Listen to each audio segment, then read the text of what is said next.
Right. I want to, along this line of inquiry a little bit. It should be understood to everybody here that among of these 10 gates, only one, the one that is open for 4 hours for non-Muslim, has metal detectors, and there is absolutely, which is illegal, but de facto there is an enforced prohibition of praying. And not only that, as recent as last February, Rabbi Glick was arrested for walking too slowly on Temple Mount, right? I'm not inventing these things. I want to talk about something else, which is also, I appreciate, especially Rabbi Glick is one of the more principled former politicians, and it's not easy to be a politician and a principled person. Maybe that's the reason he's not a politician at the moment anymore.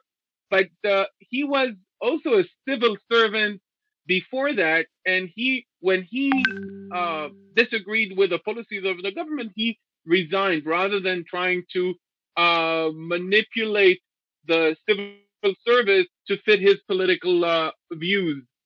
We've talked about this tension between the government, the legislative, and the judiciary. We had recently Gil Bringer, which I'm sure you're familiar with, Gil Bringer, who was with us, talking about the tension between the judiciary and the government. Is that something you would like to elaborate on because of your constant, how shall I put it, interesting relationship with the police and the court? Look, I really cannot compete with Gil Bringer's knowledge in that topic, and I think there's an issue here in Israel, and I'll put it this way: I'm very happy that Israel is a democratic country. I'm very happy that we have a court and we have a justice system. Yes, some people think that if you criticize the justice system, then you are attacking the court. I think the fact that we are living in a democratic country is important.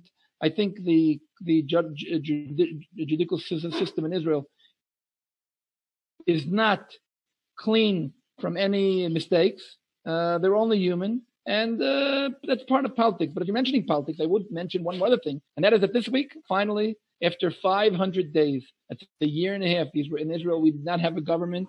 And in my eyes, it's a holiday, a celebration. This week, on Thursday, we will be announcing a new government. And I would say two things. First of all, I'm extremely happy that it's a unity government. It's not of course, there's an opposition, and I'm happy that there's an opposition also. But I'm mainly happy that the two competing leaders, Gantz and Netanyahu, are found a way to cooperate. I can't say that I agree with everything in their agreement, but I think it's a very good news. Also, I think it's good news that they decided that in July they will begin the implementation of the Israeli sovereignty over the biblical land of Israel, of Judea and Samaria. I'm pretty surprised that the European Union has this thinking of punishing Israel for doing what's only right. But I can say I'm very happy that finally the political long campaign, which went on for a year and a half, which took out some terrible, I'd say, things that people had said that shouldn't have been said. So I really hope that we're behind that, and we'll have a stable government in Israel, and we'll be able to do things. And especially now these days, and I really think it's an issue that it bothers the whole world. We are after a terrible crisis in the world. I know that many people thought that pandemics and epidemics are behind us, and we're living in the 21st century, and nothing can overcome us. And today, God showed us that even in a developing world, we can be in a crisis, and the crisis is not only the health crisis. It was a crisis that caused many people to be in tough financial situations, family situations, psychiatric situations, and I think we're really me having to stay with the kids at home. That's psychiatric, seriously. taking its some mental people, toll, no doubt. for some people, those are the issues, but for some people, there are some maybe much more serious issues. And I think that we really have to cooperate and look around and see who in our surroundings is in need of support, and we should be able to open our hearts and really be able to offer support for those who are in need. Today I went up and the Temple Mount is closed, but I went up the Mount of Olives and I stood on the mountain which was on the east of the Temple Mount, and I stood there and I poured out my heart for humanity. You can look at Georgie's background. You can see the background. That's pretty much what I was able to see today from the Temple Mount, but for the Mount of Olives, I can say that I really felt I was pouring out my heart in front of God because I think it's really we're in a situation that we are, as I said again, commitment. We're committed to look around and make sure all of our surroundings who are in need get the support. Because I'm also want to tell you that in another part of my personal biography, I am today celebrating my anniversary of 1 year and 2 months and 17 days. This is something that, and excuse me, in 27 days, because this is really something that I remarried. I was a widower. My wife was a widow for 17 years. And the Torah, the Bible teaches us.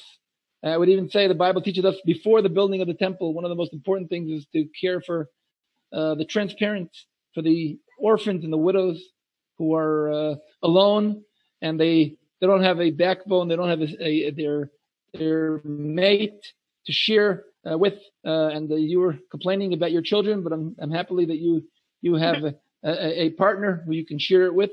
But there's many people in the world who are at a young age remain with their orphans and they remain widows or widowers, and they're very often you look at them, you think, what's wrong with them? They're regular people. They don't need any kind of aid or any kind of support. And my wife, well, as I said, she was 17 years a widow. She established an organization called Amitzim, which means the brave, which is an acronym in Hebrew of Almanot, Almanim, Yetomim, Tzeirim, which means widowers and widows, and young widows and widowers and orphans.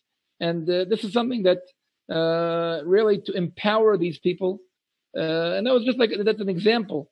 And I think that the Bible, who expresses so much about the need to care for the orphans and the widows, again and again, God himself is considered the father, Avi Yetomim, the father of orphans. And I think this is something that we definitely have to follow. And so now in these days, it's time to look around. If anybody knows in your neighborhood an orphan or a widow who is coping alone, and I'm not talking about a 75-year-old widow, or it was also not so simple, but I'm talking about a widow and widowers who are raising little children, small children, and who usually the death of their partner or their spouse came upon them with surprise.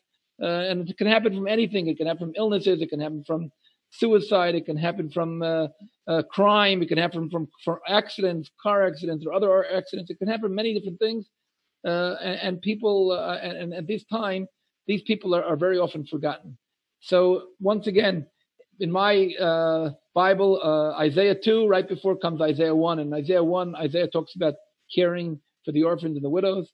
And so again, so does Zechariah and so does Jeremiah. Again and again repeat. And the Torah itself repeats several times the caring for the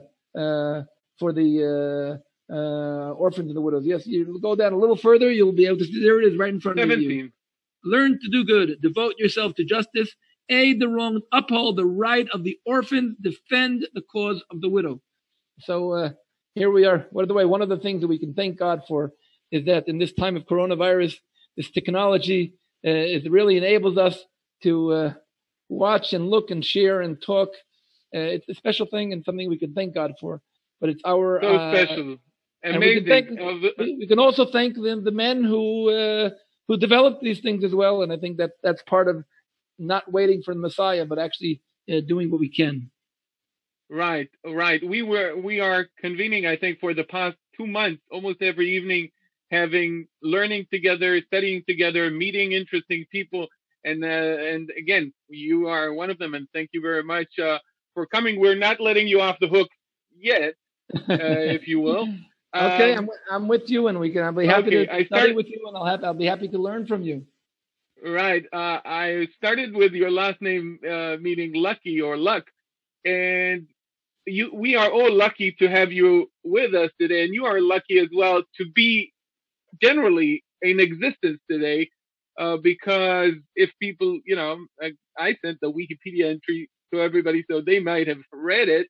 You went through a very, very unfortunate event of an assassination attempt that just very luckily left you alive.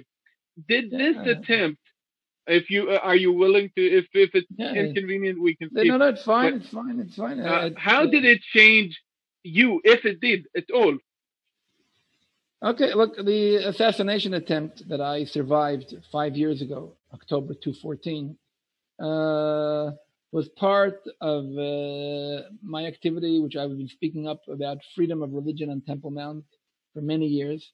And I was at the end of an evening in honor of Temple Mount, and it was called Israel Returning to Temple Mount. And I was speaking there, people from different sides of the Israeli political map, and even non-Jews who were speaking about the right for freedom. At the end of the event, I was approached by a person who came over to me and said to me, "You are an enemy of Al-Aqsa." And point blank, from 1 foot away, 30 centimeters, he shot 4 bullets to the center of my heart, and I was critically injured. As a matter of fact, my family were all called to the hospital to immediately, pretty much to say goodbye. Thank God I'm alive. And I'll put it this way. The person who shot me thought he was promoting his faith. Anybody, in order to promote his faith, has to kill somebody else, is in my eyes, doing everything opposite of what God tells us. And God tells us the importance of preserving lives and not of taking somebody else's life. I'm happy that that night the Israeli authorities made sure that person is not alive anymore. And I'm extremely happy that the Israeli medical service was able to save my life. And here I am. But I take it as with God, if God saved my life, it means that he felt that my assignment and my mission is not over yet. And therefore, as I said before, when I left the Knesset, immediately I established the Shalom Jerusalem Foundation. And the idea was exactly that. The fact that the person shot me meant that he thought that his belief in God is exclusive, meaning that everybody has to worship God the way he understands. And if you don't worship God the way I understand, then I can kill you. But God's not exclusive. God is inclusive. And inclusiveness means that you respect others even though they have a different faith, which means that we are obligated not to try to change somebody's faith and try to convince somebody to leave his faith, but actually to respect other people's faith. And I can say that ever since that attempt, I understood the danger of violence, and I understood the importance of speaking up about freedom of speech. I can just say that just like the person who shot me was a Muslim and he thought he was doing something for the sake of Islam, 2 of the people who treated me, one was a surgeon and the other was a nurse, were Muslim. And I can say that these people did more for Islam than the person who shot me in the name of Islam. And I think that that's something that caused me to speak up for that. And I've been speaking up for that very clearly and loudly, of the importance of turning people to the faith in one God, but everybody should worship him in the way he wants. I must say, as I mentioned before, that I thank God I survived the assassination attempt. But unfortunately, my wife, who was right next to me and saw the whole event, and for 3 months took care of me, devoted her life for me. Unfortunately, after that, she collapsed and she actually was very ill for 2 years. She had a very tough post-traumatic situation, which unfortunately she did not survive. So I survived. Unfortunately, my wife did not survive. But I am here also to talk about people who are suffering issues like post-trauma or other depression issues. And we refer to them as okay, there's a person who is, they're suffering. This is an illness just like any other illness, and we have to care for these people as well. And we have to inquire about these people and visit these people. And at the same time, I will continue, as I said, caring for Jerusalem, speaking up for Jerusalem, making sure people understand that Jerusalem is the foundation of faith. And then we have to, once again, as I said, do whatever we can to improve this world. I see that Jeanne mentions the fact that she teaches about the orphan and the widow, and she uses Isaiah 1, and I think that it's very important. Thank you very much, Jeanne, and I'm very touched by the fact that that's what you do. And I think she has dedicated, furthermore, she has been dedicating her life since the 70s to take care of the orphans.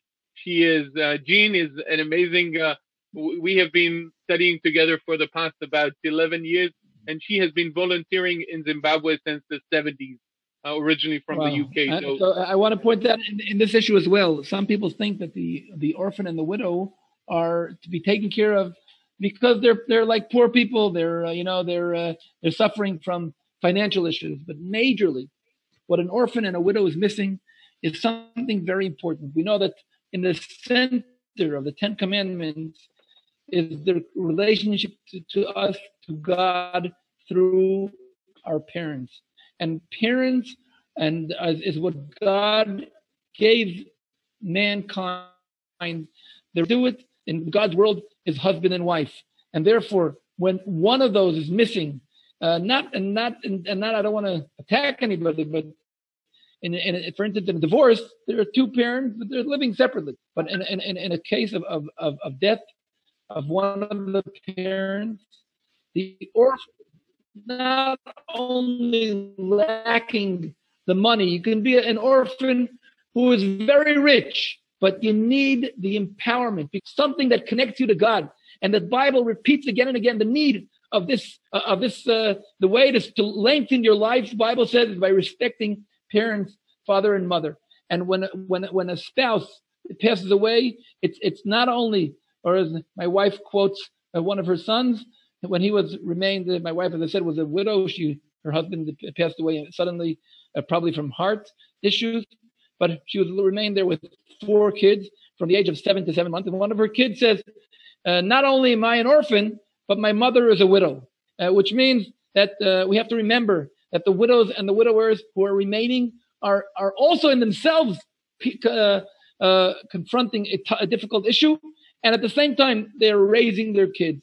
So the question is not only that an orphan and a widow are the fact that they are poor people, but they are in a situation that they need comfort, they need strength. And when they get the strength, sometimes these are the strongest people in the world, because when you go through something, when you go through a challenge, you become stronger. But sometimes you can fall.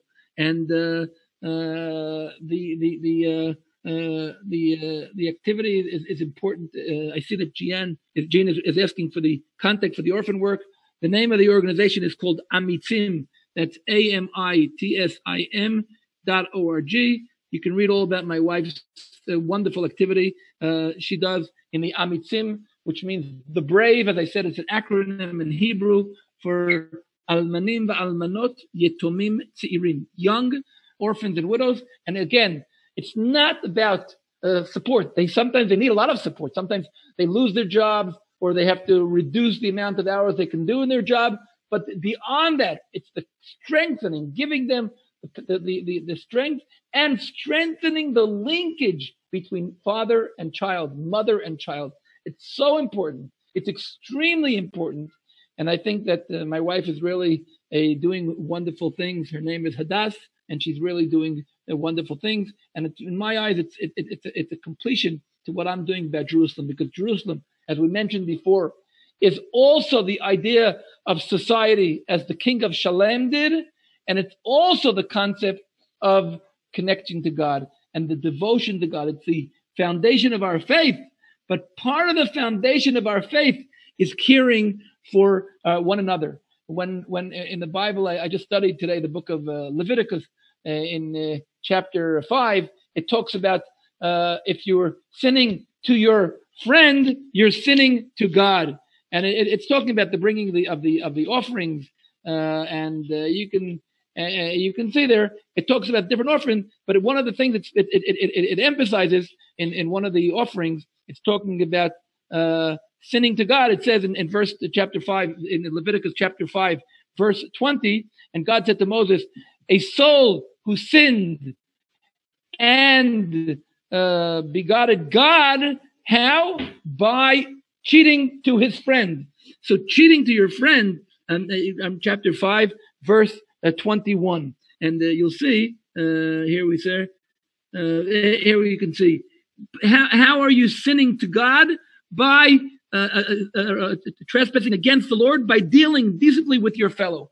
When part of serving God is dealing righteously with your fellow, and I think it's a very important issue that a sin to your fellow is a sin to God. And when a person sins and commits a trespass against the Lord, how? By dealing decently with your fellow and all different issues.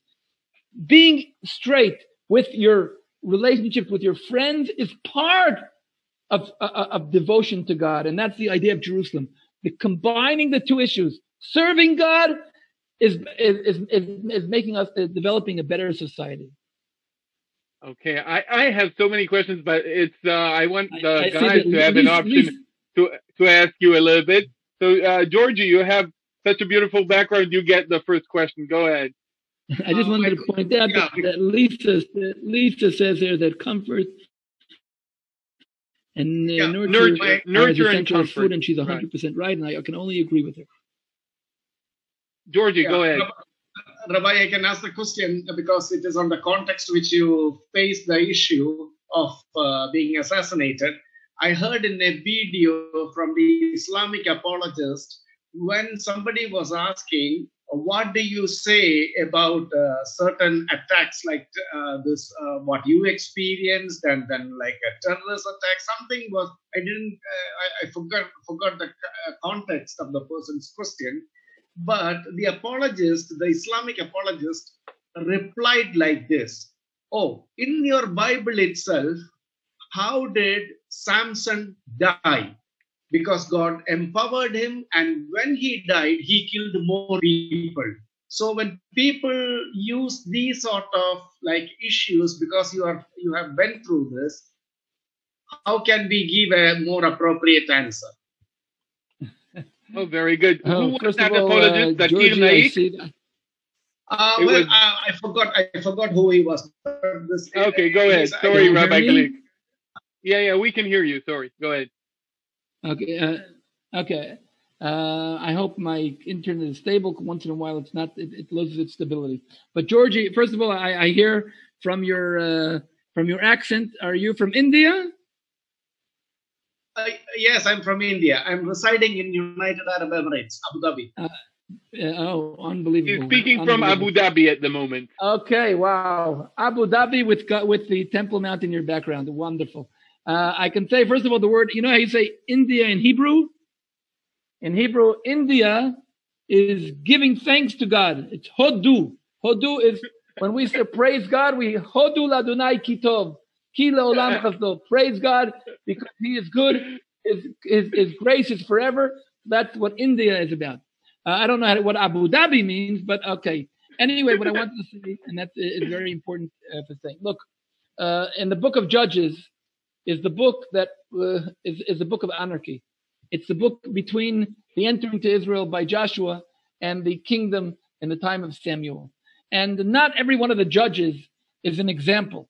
Samson was a judge, a leader in the time of a terrible crisis with the Philistines.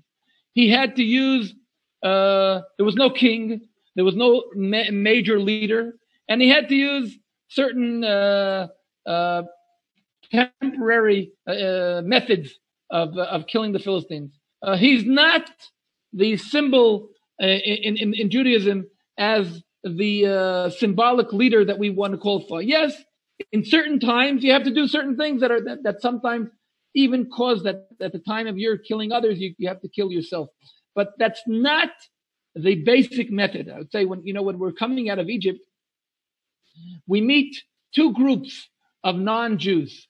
One is Amalek, who decide to fight against God, and one is Jethro, who decides to join us and to give us aid in establishing our judicial system. What I'm trying to say is that the relationship between us and nations, we are here to protect ourselves, and we will, if we have to fight even the Philistines, and we have to do things that are not what we would love to do, then we do them. But Samson was not the example of a leader. As a matter of fact, vice versa. When our scholars want to bring examples of judges who were not of the highest level, they will bring either Samson or Yiftach, and they say these are not like Samuel. These are not like David. These are not role models. These are people who, yes, we deserve to thank them for the specific temporary help they did, but Samson is not considered a role model for all leadership, and we don't want leaders who kill others at the time of we want leaders like Solomon, who was teaching wisdom and wanted and prayed to God that he should have a heart that is able to understand human beings, even from the lowest level, even to prostitute women who he helped. That's the leadership that the Bible is looking for, and not the leadership of Samson, who, using different kind of gimmicks, kills others and at the same time kills himself. Okay, thank you. Two more questions, Rabbi Glick. Guys, if you have any questions, let's see your hands. Jerry, go ahead. Jerry? Go ahead. Yes. Rabbi, my question is the Jews that were in diaspora in the Babylonian captivity, they were 70 years and longer, but only a small portion returned to the land of Israel. By having such a great majority in diaspora, has it been a similar issue with bringing Jews back to Israel that are in diaspora? Do they feel more comfortable in diaspora than in the land and coming to Jerusalem? Well, I have a little bit of an illness. I didn't warn you in the beginning. I have an illness. It's called optometritis. I have. It has to do with the fact that I purchased my glasses at the optometrist and not at the pessametrist.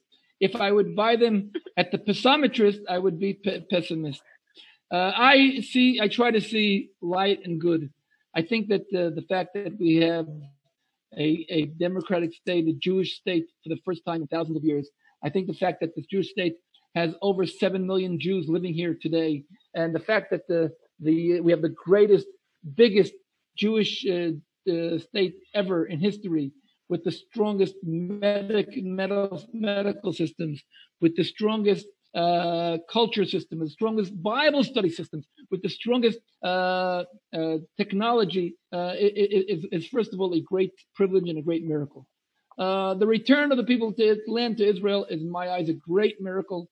It's described in the Bible as a miracle, and it's happening in front of our eyes. Yes, it didn't happen in one day. We didn't have suddenly magic carpets, or wings of eagles to bring us back home in one day. We do have wings of airplanes, and the people of Israel are coming back home gradually. And I can say another thing, and it's not good news, but it's good news in a way. Unfortunately, in the coronavirus, many of the Jewish communities around the world have been really vitally affected, and we see right now a increase by over 300% of people who are gather interest in coming back to the land. You were right. In the time of the Second Temple, the beginning, very few people came back to Israel, and I think the prophets speak about how God was not satisfied with the fact that the people did not come back. And I cannot say I'm satisfied with the fact that people of Israel have not all come back, but I can say that it's an unbelievable thing. I don't think that Herzl, who 120 years ago began with the Zionist movement, and he would dream that so fast there would be such a change and the Jewish people would be coming back home. The Jewish people are coming back home, and I think we will continue bringing them back home. We will continue embracing them, opening the doors for them. And at the same time, we will continue trying to be a light to the nation. We will continue trying to turn Jerusalem into a house of foundation of faith for all nations. And I think that that's mostly what's important. And I'm not here to criticize others for not coming. Everybody has his reasoning.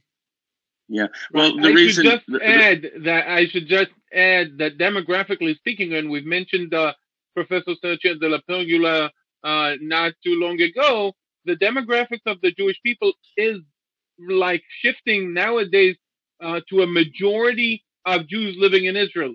That's nowadays. Yeah, it's also interesting to see that Israel is the only Western country where the birth rate is growing tremendously, and not only over 3 kids. Yeah, I see per that woman. Jerem is trying to say something. Yeah, I was just going to continue that. I understand, from Ezra's point of view, because when he was in the land, returned, he still said that even though he was in Eretz Israel, he says, I'm still a slave in my own land. So he didn't have 100% sovereignty or freedom. But now, today, and that's since 1948, it has totally shifted. Now you have returned into the League of Nations. You are a nation after thousands of years where you were no longer a nation in captivity. What you're saying, Jerome, I want to point out one more thing. You know that we are celebrating this year our 73rd year of independence. And you should know that, we celebrate 72 years, but we're now beginning our 73rd year. And in the history of the Jewish people, there has never been an independent Jewish state longer than 72 years. So this year we're breaking the record. In the time of King David and his son Solomon, we know that King David served for 30 years, and his son Solomon after him. We never saw over 72 years, not even in times of the Hasmoneans. Also, after 72 years, there was no more Jewish independence. So now, for the first time, we're reaching 73 years, and now I believe we're also on the way to eternity. So, Jerome, yes, we are trying to fix up and repent for the sins and the times of Ezra. Listen, I'm putting down here on the chat both the website and the email of my personal email in the organization. You're more than welcome to make contact. Send me your emails. Be in touch. You're welcome to visit us on the Shalom Jerusalem Foundation Facebook page and the Shalom Jerusalem Foundation YouTube page. I'm there all the time. I do my teaching, and you can find us. We're all over. We're called Shalom Jerusalem Foundation, both on YouTube and on Facebook. And you're welcome to visit the website. But most important, come to Israel again. We'll go to the Temple Mount together, and we will pray. And if you have any more questions, you're welcome to send them. And also, as I said on the website, you can send prayer requests. I try to go to Temple Mount. I'm humbly praying to God to be worthy of this, but I try to be representing all those people who ask me to. So, thank you very much. Thank you, Rabbi Glick, for coming. It is. And right. Shalom from Jerusalem with much love. Shalom, and thank you so much for coming. Thank you. It has been an absolute delight. I am sure you will be many ripples for this. Nathan, somebody had a question. Nathan, somebody had a final question. Maybe somebody had a question. Take off. 1 second. Take off the sharing page, and I want to see all the pictures of everybody. I did already take it off, so everybody. Oh, really? I see. You can see everybody. I see. 1 second. Let me just see. How can I see? Let me see. How will I be able to see everybody? 1 second. I want to see everybody. On the right-hand side, you have something that looks like a grid. You have something that looks like a grid. Looks like a grid. Just click the one that looks like a grid. Rubik's cube. Click. Okay. But look what I would say before we go. Since you all know Hebrew, I think I'll just conclude with a song. Please. Can't hear you. We cannot hear you, Rabbi Glick. Can't see me though. Where's he going? Maybe he's getting his guitar. I think he got bounced off. Oh no. I'm so pleased Yeah, to see the priestly blessing. Yeah. May the Lord bless you. May the Lord keep you. Right. But he was We very lost easy to him, find but out. it was fabulous. I It was did it very much. terrific. I'm sure everybody did. Yeah. Thank you guys. You Thank all you. for coming. Thank you so much. Thank you very much, Natalia. Netanyahu. Thanks, Prof. Netanyahu. Yes, Many dear. people, many people try, but you're the only person I know that succeeds. Okay, so you go much beyond trying. You actually succeed in doing a class better and better. It really builds. That's right. And so tremendous kudos to you. Yes, So absolutely. Thank you very much. I'm a little bit. Look at him blush. Yeah, I do. I am blushing, and a little bit of, as I said, housekeeping. Tomorrow, we have Professor Tov, and on Thursday we have myself talking about the characteristics of the Semitic languages. We'll talk about phonology, maybe morphology. We'll see how far we get, and we'll talk about characteristics of Semitic languages, which would be maybe less emotional, but a little bit more cerebral. So it's a different experience. But we're trying to mix everything to get to cater to everybody's needs. And I will see you tomorrow, guys. Shalom. Thank you. Shalom. Bye. Thank you. Shalom. Laila Tov. Later. Shalom.